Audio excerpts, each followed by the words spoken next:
recession or not? We're going to be joined by Art Laffer. He's Chief Investment Officer of Laffer Investments and former economic advisor to President Reagan. And Peter Schiff, he's president of Euro Pacific Capital.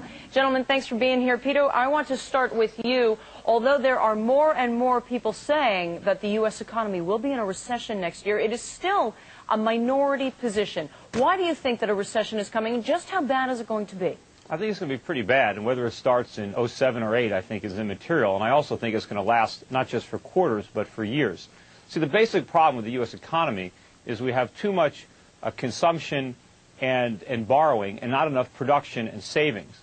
And what's going to happen is the American consumer is basically going to stop consuming and start rebuilding his savings, especially when he sees his home equity evaporate. And when you have the economy 70% consumption, you can't address those imbalances without a recession. You know, rather than the recession being resisted, it should really be embraced, because the disease is all this debt-financed consumption. The cure is that we stop consuming and start saving and producing again, and that's a recession. And sometimes, you know, medicine tastes bad, but you got to swallow it. Art Laffer, you hear him? He says the consumer's going to slow down in order to rebuild the savings. And you know that 2/3 of the American economy is driven by the consumer. Do you believe that? No, I don't believe any of it whatsoever, Michelle. Excuse me. But, you know, what he's saying is that savings is way down in this country, but wealth has risen dramatically. The United States economy has never been in better shape. There is no tax increase coming in the next couple of years. Monetary policy is spectacular. We have freer trade than ever before. And not only that, but there are no incomes policies things here. I think Peter's just totally off base, and I don't think it's going to be... I mean, I just don't know where he's getting his stuff. The one of us is off wealth. base, but it's definitely not me. I mean, it's not wealth that's increased in the last few years. We haven't increased our productive capacity. All that's increased is the paper values of our stocks and real estate. But that's not real wealth, no more than the NASDAQ was wealth. When you see the stock market come down and the real estate bubble burst, all that phony wealth is going to evaporate. And all that's going to be left is all the debt that we accumulated to foreigners. Peter, I'm going to take a bet with you on this one. I'll bet you a penny on this one that if you'll sign a letter saying that if you're wrong, you'll sign a letter that you were wrong to me in this, but you're just way off base. There is nothing out there that tells us we're going to have a nice slowdown, but it's not going to be a crash. Let me ask you this. I'll bet you a lot more than a penny. Big question. Will homes be worth more or less in 2007? Tom, what do you think? You're going to see prices go up about 10%. Here's why. Because you're going to come into a regular, normal market, and in regular, normal markets, that's about what kind of appreciation you get. Home prices up 10% in the coming year. Peter, what do you say?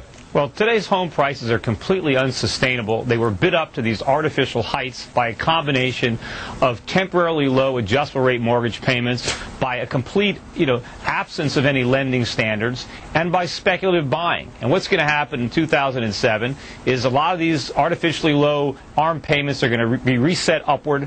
You're going to start to see both the government and the lenders reimposing lending standards and tightening up on credit. And you're going to see a lot of the speculative buyers turn into sellers. And these sky-high real estate prices are going to come crashing back down to earth. First of all, I have no idea what Peter Schiff is talking about. I agree with Tom. I think they're going to be probably up to about 10%. What artificial lending standard are you talking about? What's word to Peter? Most of the profits that people have in real estate are going to vanish, just like the profits in the dot-coms in 1999-2000. It's a fantasy. People can't sell their house. The inventories are exploding all over the country. Houses are on the market for 6 months a year. There's no bidders. The prices are going to fall through the floor. You guys are deluding yourself. We heard it. We heard it loud and clear from all of our panelists. We thank you very much. And Stein, you say this could be a perfect storm for buyers. What do you mean? I mean that the credit crunch is way overblown. The financials are being given away. They're so unbelievably cheap. Many of the research companies have gotten really whacked and are cheap at this point. The subprime problem is a problem, but it's a tiny problem in the context of this economy. The storm is a problem, but it's a tiny problem. Meanwhile, it's as if nuclear war has struck the financials and really struck the whole market. It's a buying opportunity, especially for the financials, maybe that I've never seen before in my entire life. Trace, this is just getting started. It's not just subprime. This is a problem for the entire mortgage industry. It's not just people with bad credit that committed to mortgages they can't afford. It's not just people with bad credit who are going to see their home equity vanish. And it's not limited to mortgage credit. Americans are going to have a difficult time borrowing money to buy cars, to buy furniture, to buy appliances. Foreigners around the world have been lending us money for years. They're now finding out that we can't afford afford to repay. This is going to be an enormous credit crunch. The party is over for the United States. We cannot continue borrowing to live beyond our means and consuming foreign products. It's you must over. be a laugh right at a party. Huh? No, I'm pretty fun at parties. Okay. I don't just talk about this. The dollar's down. But subprime is tiny. Subprime is a tiny blip. It's not tiny, and again, it's not just subprime. It's the entire mortgage market, right? All right. Well, Tracy, you're disagreeing with. Simply wrong. Well, you're simply wrong about that. No, I'm not. You're simply wrong. To Ben's point, defaults for the whole mortgage market are tiny. No, but it's good. Just give it time. Wait till all these mortgages reset. Wait till people realize. So you're saying it's going to be yet to come. Charles, you were just speaking. What do you think? I think volatility is going to be here until we can look at the books of major financials, so that means until the next round of earnings, but I think the worst is over. Ben? Well, I think stocks will be a heck of a lot higher a year from now than they are now. Tracy? Yeah, but we have more volatility to go, at least through September. Stuart? The big banks, the central banks, still have plenty of big guns to fire. They'll fire them when necessary. The worst is over. Peter, I guess razor blades are in order? The worst is yet to come. The fundamentals are not sound. They're awful. If the fundamentals were sound, we wouldn't be having these problems. All right, fair and balanced. You get to buy blue chip stocks at discount prices, but our pros say you can do that right now. It's time to get more for your money. Ben, what have you got, my friend? Well, the financials, as I keep saying, are just super bargains. I particularly like Merrill Lynch, which is an astonishingly well-run company. You know, a couple of days ago it was trading at barely more than 7 times earnings. Financials typically trade at a low P, but this is a joke. This stock is, they might as well be putting it in cereal boxes and giving it away. That's how cheap it is. Charles, what do you think of that?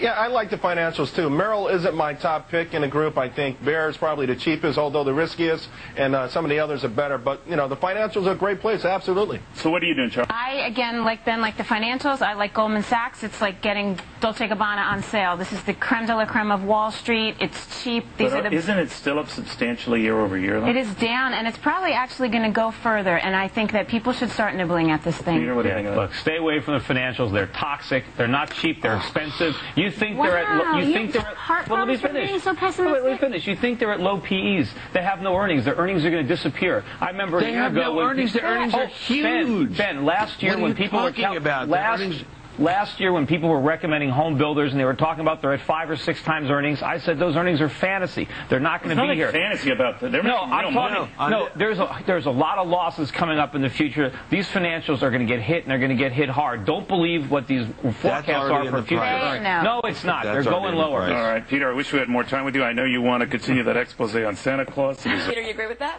Well, I think it's going to be an issue, but I think the economy in general is going to be a bigger issue. I think certainly by November it'll be obvious to just about everybody that we're in a pretty severe recession. I think a lot of the voters already know that.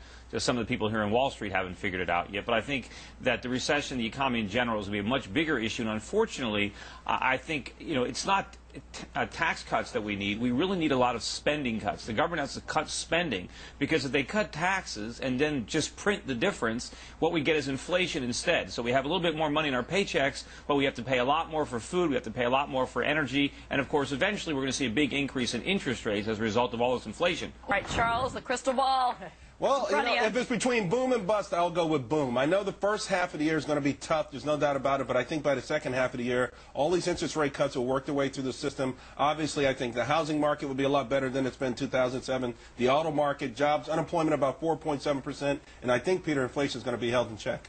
What do you like, Charles? Washington Mutual, and I'll add the caveat up front. This is a high-risk play, right? We're catching a falling knife. No kidding. What do you got for us? Well, I think in general people should stay away from stocks. It's going to be another bad year.